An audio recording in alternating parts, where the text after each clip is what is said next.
welcome to episode 57 of Discovering Doctor Who, the final episode of season 5, not including the Christmas special, which is going to be coming next.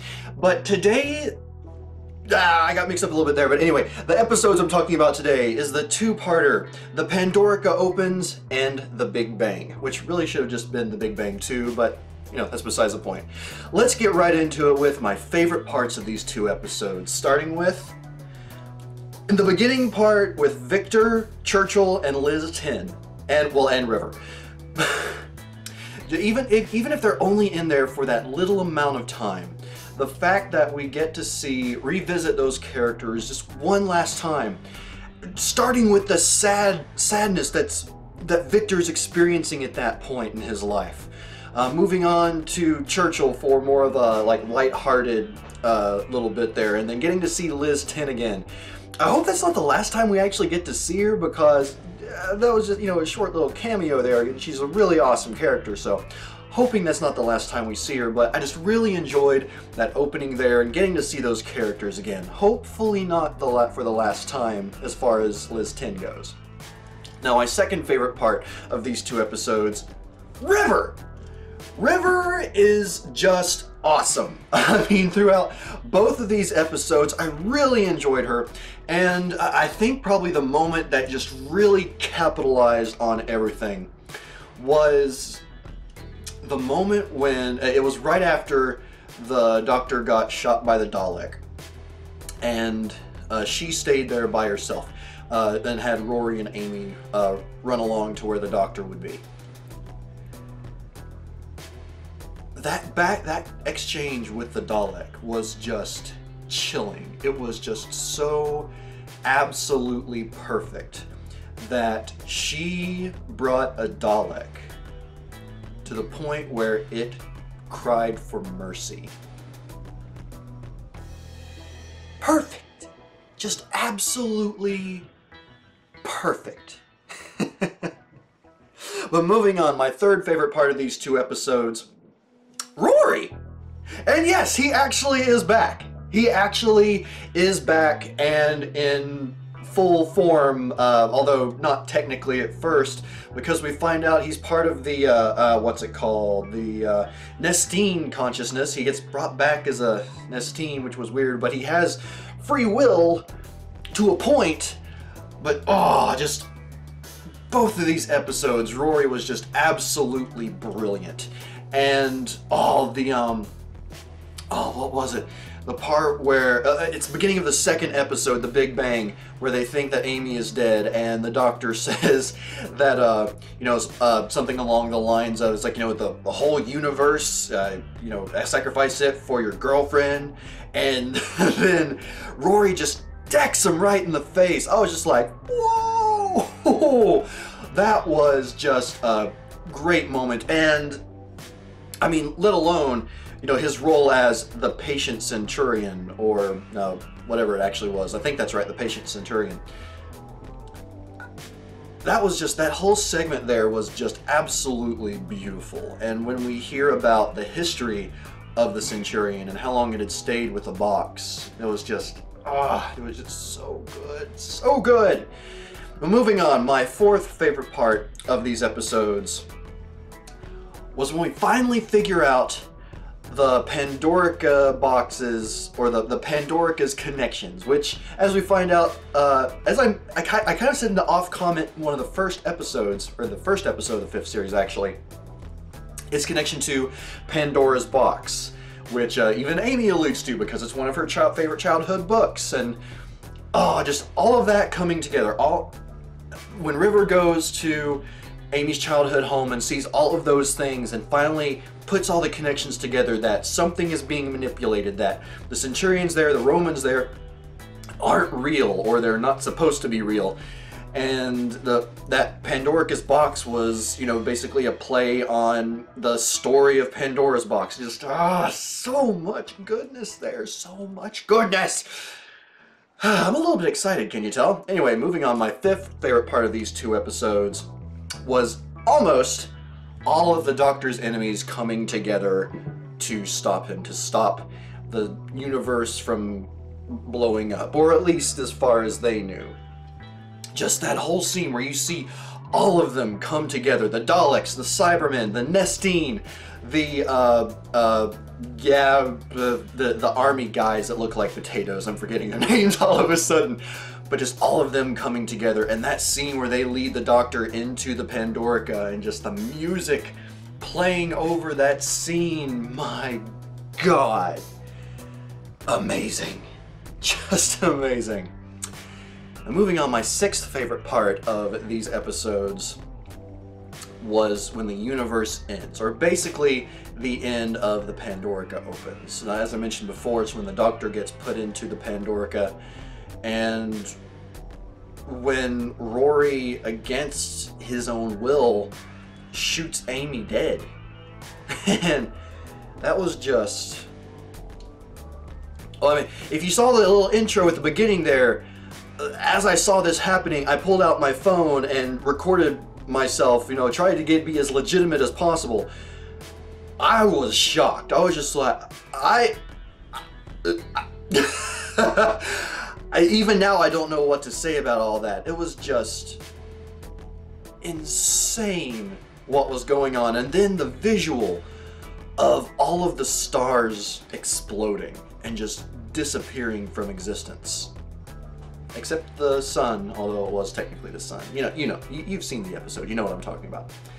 But yeah, just when the universe ends, that part right there, at the end of the Pandorica opens, just an amazing, amazing segment.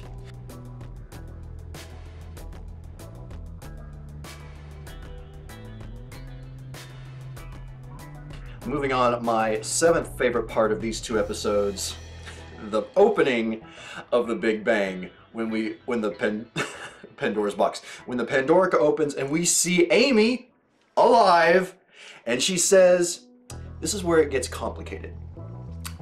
And oh my God, that line could not be any more accurate. It could not be any more accurate. Now, one of the commenters from the previous episode said that that's both, an in-message story, but also kind of sort of breaking the fourth wall there, because as I soon found out, things definitely get pretty complicated from there on.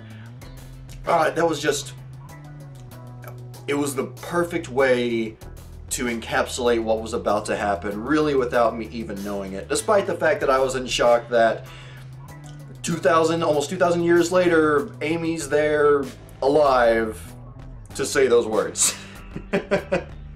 Anyway, moving on. My eighth favorite part of these two episodes was all the wibbly-wobbly, timey-wimey stuff. And I don't know, maybe judging by some of the comments that have been left behind, like a lot of the timey-wimey stuff and the way it sort of resolves everything might be a little bit annoying, but for me, it was just a whole lot of fun. And from my perspective, it wasn't too hard to follow. Like, things seem to make sense. Like in the very beginning, when we see the Doctor all of a sudden appear to Rory and then jump back and forth through time, it's definitely a bit confusing, but it all comes around and, basically comes full circle. And it was just a lot of fun. It was, possibly, definitely a little bit of cheating there as far as writing goes, I'm sure, because you basically get to make the logic up as you go. But within the Doctor Who universe, it strangely made sense. All of it did. And yeah, everything that had to do with the time traveling through this episode, it was just, I really enjoyed it. Again, I know that maybe that or some other things might have annoyed some people, but from my perspective, all of that wibbly-wobbly, timey-wimey stuff was a great part of this two-parter, especially the last episode, obviously. Now, my ninth favorite part of this episode was the Big Bang 2. Now, and I'm sure that this is probably something that's a bit annoying for a lot of people, but just the way it resolved everything, basically, because it resulted in a lot of things maybe not being answered, but being resolved all the same. Because from the beginning, I always kind of questioned, where were her parents? What happened to her parents? We never really got an explanation for that. And there were so many other things that were missing which we found out, you know, have been coming through the cracks, and the Cybermen and others have been taking that information from Amy and blah blah blah, but that's obviously why she forgot about the Daleks existing originally. And I mean, her parents are back. Her parents are back, which I find strange because it doesn't really seem like either of them have her hair color. So I don't know, that just seemed kind of strange. I know that like red hair can be a recessive gene, I guess, but still it seemed kind of strange. But okay, maybe it's one of the weaker favorite parts of the episode, but still one of my favorite parts of these two episodes was definitely the Big Bang 2. And there's going to be a little bit of a to be continued with that. Now my 10th and final favorite part of this two-parter was the very last section, or the very last scene basically, where it seems like, I guess the Doctor is going to be going off on his own and saying goodbye. And then Amy pokes her head out of the TARDIS and yells, "Goodbye!" Goes back in and off they are to adventure. Or wherever it is that someone is calling them from on the TARDIS phone, apparently. But yeah, that was just all of those things, and honestly a lot more, made these episodes really enjoyable to me. But of course, I do have some annoyances. Some are bigger than others, but let's get right into those. My first annoyance with this episode, okay, this is definitely a minor one. The fez. The fez is stupid. I know that a lot of people like to do the whole, like, you know, bow ties are cool and fezzes are cool. The fez looks dumb. I hope it doesn't become a permanent part of his wardrobe. Or if it does, you know, at least hopefully River and Amy will continue to make fun of it, which would be pretty funny. But yeah, the fez, let it go, Doctor, please. Just let it go. Now my second annoyance with these two episodes would be, now although the timey-wimey stuff was pretty easy for me to follow, I imagine from a kid's point of view, which is what the show is primarily aimed at, you know, younger audiences, it seems like it would be a bit confusing and therefore possibly annoying to follow. Now, not all kids by far, and I don't want to speak for all the kids, but it just, I don't know, it seems like it got to a point where things got a little bit too overly complicated, which for most adults I'm sure was easy to follow, but again, the younger audiences might have found it a bit difficult or even a little bit annoying because of that. Now, I also consider that one a very minor annoyance because I could just be blowing smoke there, making assumptions, but you know, it's just something I was assuming anyway. Moving on, my third annoyance with these two episodes. At the beginning of the second episode, I mean, it's told that basically most everything has never existed at that point. The Daleks never existed. The Cybermen never existed. The Nestine never existed. Then why does Rory still exist? I mean, it would make sense if he was just human Rory, and which I guess sort of like, you know, works for Amy and the Doctor to a certain point, an anomaly or whatever. But he was a Nestine. You know, given he was a one with free will to a point, but still, like, he was part of the Nestine consciousness, so once it ceased to exist, why didn't he cease to exist? There's a little bit of logic there, and that for me, that's one of the bigger ones. If anyone has an explanation, or maybe I just missed something, please let me know. But yeah, that just really, really confused me. Now, my fourth and final annoyance with this episode, and this is the continuation of the Big Bang 2. Although I liked the Big Bang 2 and what it did, shouldn't it have caused more differences? Because that's basically a recreation of the world. And why would that Big Bang 2 cause a thing like basically holes to be filled in, as opposed to filling in those holes and then throwing in some differences here or there, like have certain events that the Doctor has seen or been to changed completely? Are there people that never existed? Are there people that exist now that weren't there before? I don't know if that's anything that's ever exactly explained, but I mean, again, just from my perspective, it seems like with this whole recreation of a universe that there should be some differences, if that makes any sense. But yeah, if there is a little bit of explanation, or even some in the future, let me know. Don't spoil it, obviously, but I would really like to have that resolved, because it does bug me. Again, because it's an annoyance with this episode. Now, moving on. As far as songs go for these two episodes, there were so many good songs. So many. Like, throughout both episodes, the music just carried everything. And I mean, the scenes were strong enough as they were, but the music was just absolutely amazing. So it was really hard for me to get it down to just one song. So I went with my top 2 favorite songs of the episode, and those are... crap, I didn't write it down. Okay, so apparently I forgot to write the song names down, but I'm pretty sure I have them memorized. The first of which is The Life and Death of Amy Pond. Just an amazing piece of music that played throughout the ending of the Pandorica opens, and as you saw in that opening clip, it was what I was listening to while watching that end scene. Just such beautiful music, just absolutely perfect for that end as well, because it's not only the life and death of Amy Pond, it was the death of the universe at that point. And then the second song of the episodes is, I believe, The Patient Centurion. And mostly just because it's just a beautiful piece, really. While I was listening to it, I just felt a complete calm, and you know, you can kind of feel, you can feel the patience that Rory has just waiting and watching over Amy throughout those thousands of years. So yeah, that was really good. So both of those songs, The Life and Death of Amy Pond and The Patient Centurion. So now we're moving on to the quote of the episodes, and just like the songs, oh my god, there were so many to choose from. I actually did write this one down, but there were just so many quotes that I could have picked from.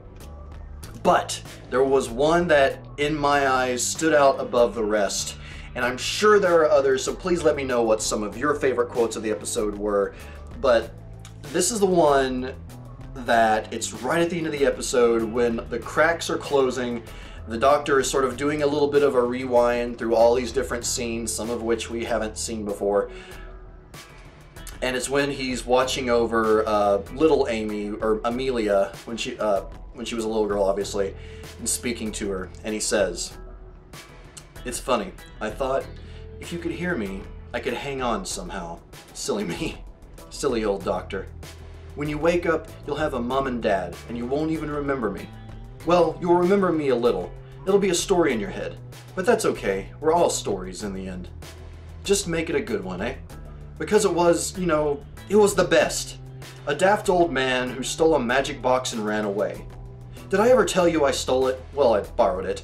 I was always going to give it back. Oh, that box, Amy. You'll dream about that box. It'll never leave you. Big and little at the same time, brand new and ancient, and the bluest blue ever. And the times we had, eh?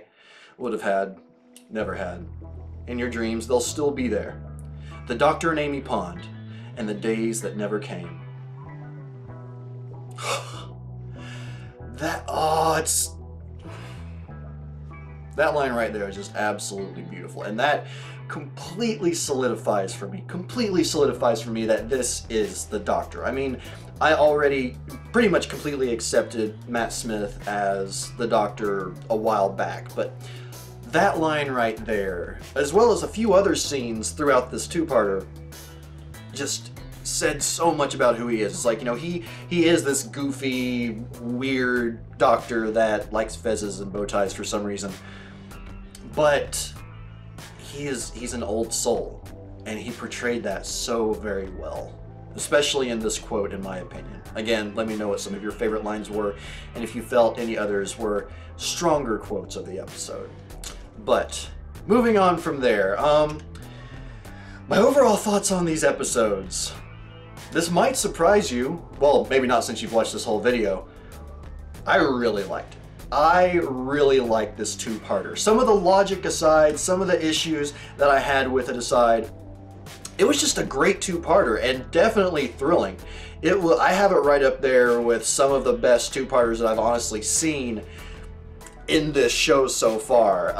Now, again, that might disappoint some of you because it seems like not everyone really liked the end of season 5, or maybe that was season 6, I can't remember exactly, but it's just, I really enjoyed these 2 episodes, and it has me so ready to move on to the next one, to keep going forward, because I'm excited for more adventures with the Dr. Amy Pond and Rory Williams, or I'm sorry, Amy Williams and Rory Williams.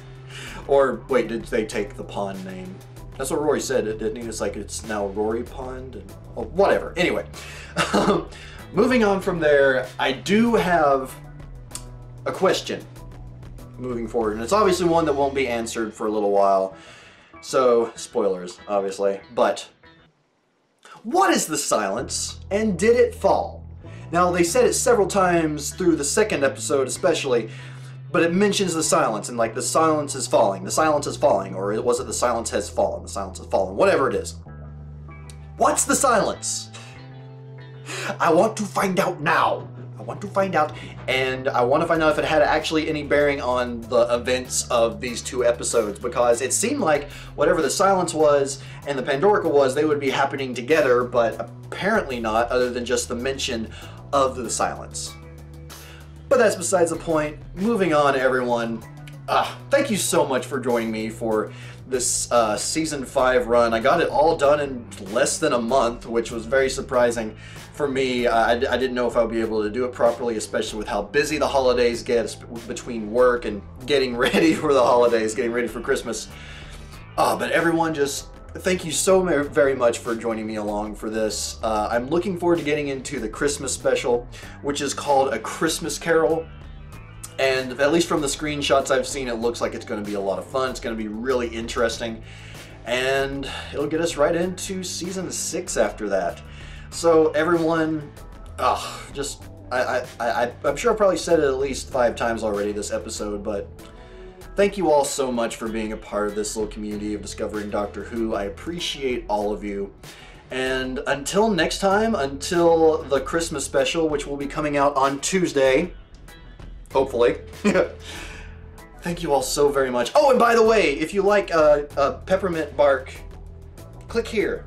Go check it out. I made a new video of my series called Snackin', and it was really good. Even if you don't know what peppermint bark is, which apparently they don't have that over in Europe, so maybe you can learn something. Go check it out. Go do it right now. After this episode is over. Yeah, wait until afterward. That's the best thing to do. Anyway, I'm rambling. Everyone, thank you so very much, and I will see you next time on the next Discovering Doctor Who. Allons-y!